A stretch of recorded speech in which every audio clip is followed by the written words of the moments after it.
Assalamualaikum warahmatullahi wabarakatuh. Kembali lagi bersama saya Aprilia Ruri Pradita, NPM 2190 1071010 dari Universitas Islam Malang. Di sini saya akan menjelaskan mengenai deixis. Selamat menikmati video penjelasan dari saya.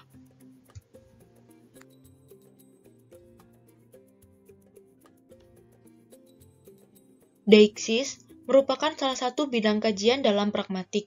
Seperti yang kita ketahui bersama, pragmatik merupakan salah satu bidang studi yang mempelajari mengenai bahasa dan hubungannya dengan penggunaannya, di mana pragmatik pertama kali diperkenalkan oleh Charles Morris, yang mana menurut Charles Morris, pragmatik merupakan salah satu bentuk umum mengenai ilmu tanda.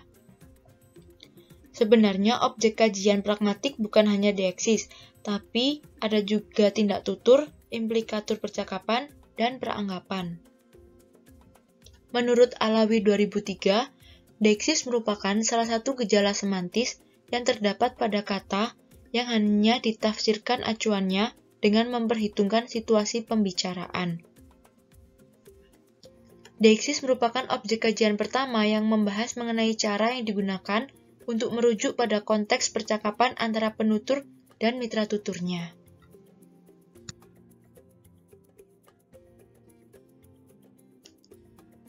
Deixis terbagi menjadi 5 macam, yaitu deixis persona, deixis tempat, deixis waktu, deixis wacana, dan deixis sosial.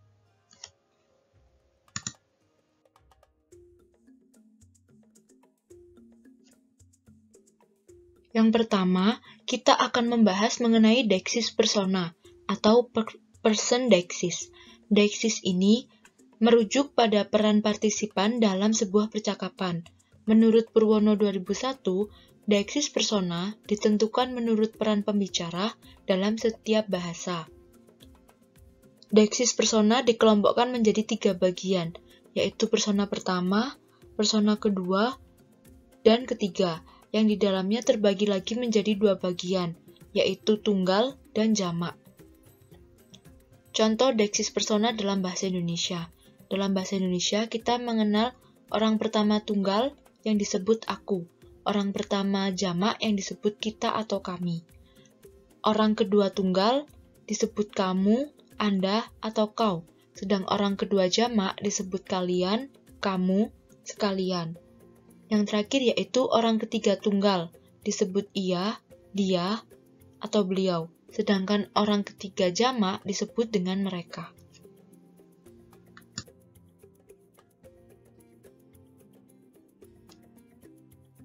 Selanjutnya, saya akan memberikan contoh mengenai deixis persona atau person deixis.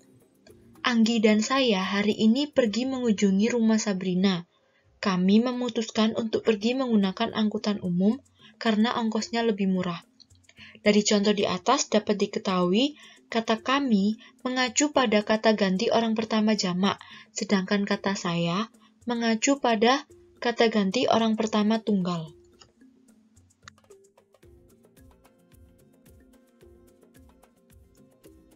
Selanjutnya yaitu deixis yang kedua, yaitu deixis tempat.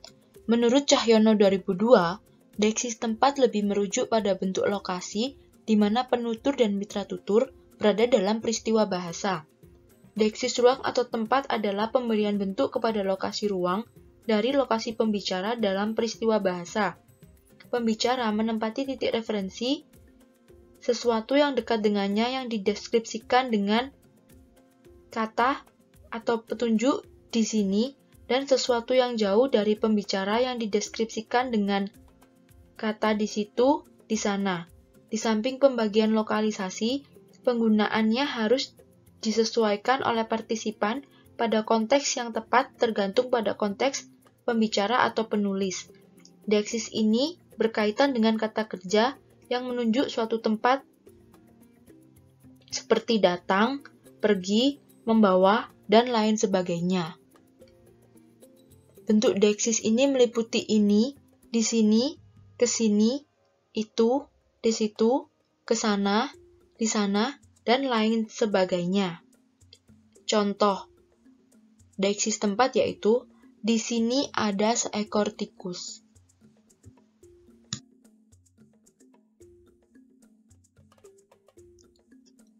Selanjutnya, saya akan membahas mengenai deiksis waktu. Menurut Surdayat 2009, deiksis waktu adalah deiksis yang mengacu kepada waktu berlangsungnya kejadian, baik di masa lampau ataupun di masa kini.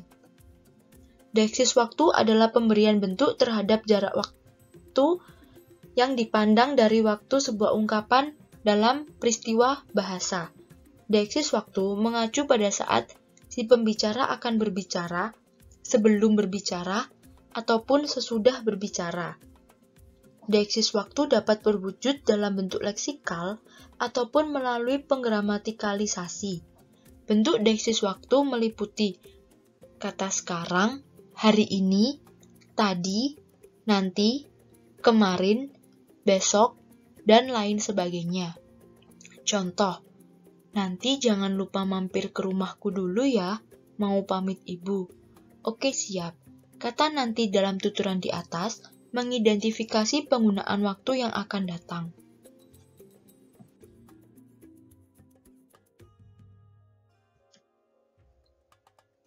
Deiksis yang keempat yaitu deiksis wacana. Menurut Cahyono 2002, deiksis wacana adalah rujukan pada bagian tertentu dalam wacana yang telah atau sedang dikembangkan. Deiksis wacana berfungsi untuk memudahkan pemahaman wacana baik secara tertulis ataupun lisan. Menurut Nababan 1987, deiksis wacana berkaitan dengan kata-kata atau frasa yang berfungsi untuk mengungkapkan kalimat dalam ujaran. Menurut Nababan juga, deiksis wacana mempunyai pengecualian, anaforik dan kataforik. Anaforik adalah pengecualian yang merujuk pada bagian yang telah disebut terdahulu, sedangkan kataforis adalah kata-kata yang mempunyai rujukan pada isi teks sesudahnya. Deiksis wacana lebih banyak berupa kata penghubung seperti walaupun demikian, meskipun, dan lain sebagainya.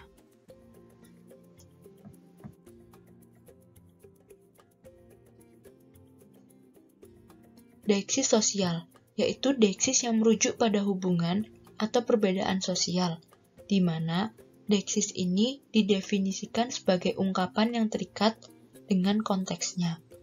Deiksis sosial memiliki hubungan erat dengan sosial penuturnya. Hal ini terlihat dari perbedaan tingkatan sosial penutur yang diwujudkan dengan pemilihan kata tertentu dalam berkomunikasi. Deiksis sosial menunjukkan adanya penggunaan yang menandai pertalian hubungan sosial di antara penutur dan mitra tuturnya. Dalam masyarakat, deiksis sosial menunjukkan perbedaan-perbedaan kemasyarakatan yang terdapat dalam peran serta penutur, termasuk dalam aspek peran sosial antara penutur atau pembicara dengan mitra tuturnya. Penggunaan deiksis sosial yang paling tampak ialah penggunaan dalam aspek bahasa, seperti kesopanan, unda-usuk, atau itikat bahasa. Unsur sopan santun berbahasa disebut dengan honorik. Perbedaan deiksis sosial atas penggunaan kata sopan dengan status sosial yang disandang oleh seseorang. Yang pertama bisa kita lihat yaitu penggunaan persona pertama, kedua, dan ketiga. Di samping sapaan bapak, ibu, tuan, dan nyonya. Yang kedua dilihat dari penamaan seseorang dalam masyarakat, seperti bapak, dokter, atau lain sebagainya.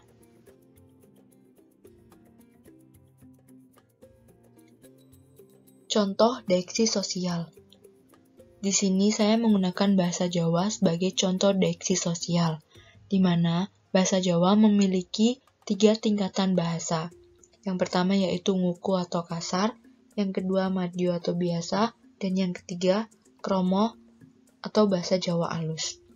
Dalam tingkatan bahasa ini, penggunaannya disesuaikan dengan lawan yang akan diajak berbicara.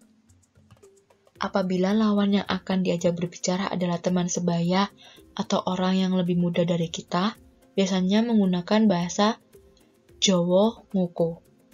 Apabila kita sedang berada di forum-forum resmi dan harus berbicara resmi, biasanya kita menggunakan bahasa Jawa Madya.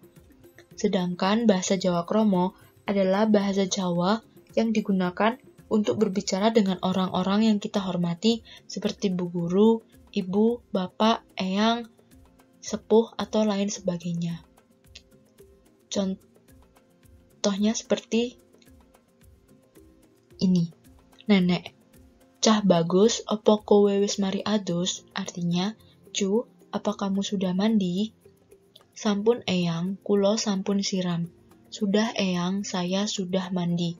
Dari contoh ini dapat diketahui bahwa dalam percakapan bahasa Jawa, status sosial penutur mempengaruhi pemilihan kata atau pemilihan bahasa dalam sebuah percakapan antara penutur dan mitra tuturnya.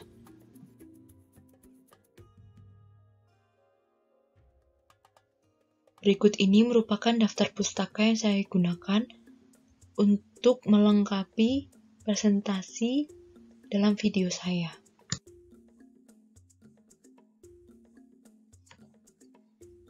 Sekian pemaparan materi yang bisa saya sampaikan. Terima kasih. Wassalamualaikum warahmatullahi wabarakatuh. Jangan bosan untuk bertemu saya di video penjelasan selanjutnya. Terima kasih semuanya.